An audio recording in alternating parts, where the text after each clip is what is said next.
Karnataka Yakshagana academy Alva's ಶಿಕ್ಷಣ ಪ್ರತಿಷ್ಠಾನ ಸಹಯೋಗದೊಂದಿಗೆ ಆಳ್ವಾಸ್ ವಿದ್ಯಾಗಿರಿಯ ಕುವೆಂಪು ಸಭಾಂಗಣದಲ್ಲಿ ಜನವರಿ 29 ಮತ್ತು ಜನವರಿ 30ರಂದು ಮಹಿಳಾ ಯಕ್ಷ ಸಂಭ್ರಮ 2021 ಜರುಗಲಿದೆ ಅಂತ ಆಳ್ವಾಸ್ ಶಿಕ್ಷಣ ಪ್ರತಿಷ್ಠಾನದ ಅಧ್ಯಕ್ಷ ಡಾ ಎಂ ಮೋಹನ್ ಆಳ್ವಾಸ್ ಸುದ್ದಿಗೋಷ್ಠಿಯಲ್ಲಿ ಮಾಹಿತಿ ನೀಡಿದ್ದಾರೆ. ಜನವರಿ 29ರಂದು ಮಧ್ಯಾಹ್ನ 2ರಿಂದ ಶ್ರೀ ದುರ್ಗಾಂಬಿಕಾ ಮಹಿಳಾ ಚಂಡಿ ಬಳಗ, ಕಡೇಕಾರ್ ಉಡುಪಿ ಇವರಿಂದ ಚಂಡಿಯ ಕಲರವ, ಶ್ರೀ ದುರ್ಗಾ ಮಕ್ಕಳ ಮೇಳ ಕಟೀಲು ಇವರಿಂದ ಪೂರ್ವರಂಗ ಪ್ರದರ್ಶನವಿದೆ. ಬಳಿಕ ಮಹಿಳಾ ಯಕ್ಷ ಸಂಭ್ರಮ 2021ರ ಉದ್ಘಾಟನೆ ನಡೆಯಲಿದೆ. ಯಕ್ಷಗಾನ ಅಕಾಡೆಮಿ ಅಧ್ಯಕ್ಷ ಪ್ರೊಫೆಸರ್ ಎಂಎ ಹೆಗಡೆ ಅಧ್ಯಕ್ಷತೆಯನ್ನು ವಹಿಸಲಿದ್ದು, ದಕ್ಷಿಣ ಕನ್ನಡ ಜಿಲ್ಲಾ ಉಸ್ತುವಾರಿ ಸಚಿವ ಕೋಟ ಶ್ರೀನಿವಾಸ್ ಪೂಜಾರಿ ಕಾರ್ಯಕ್ರಮವನ್ನು ಉದ್ಘಾಟಿಸಲಿದ್ದಾರೆ ಅಂತ ಮಾಹಿತಿ ನೀಡಿದ್ದಾರೆ.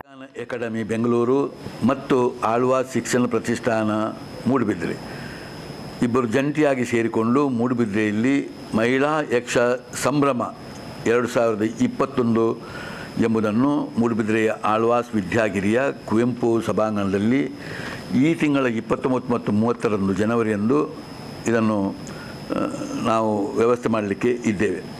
ಇದು ಅಕಾಡೆಮಿಯ ಕರ್ನಾಟಕ ಯಕ್ಷಗಾನ ಅಕಾಡೆಮಿಯ ಪ್ರೋಗ್ರಾಮ್. ಮಹಿಳೆಯರಿಗೆ ವಿಶೇಷವಾದಂಥ ಪ್ರೋತ್ಸಾಹವನ್ನು ಕೊಡಬೇಕು ಅಂತೇಳಿ ಕರ್ನಾಟಕ ಸರ್ಕಾರ, ಕರ್ನಾಟಕ ಯಕ್ಷಗಾನ ಅಕಾಡೆಮಿ ಮತ್ತು ನಮ್ಮ ಒಂದು ಸಹಯೋಗದೊಂದಿಗೆ ಇದು ನಡೆಯುವಂಥ ಕಾರ್ಯಕ್ರಮ.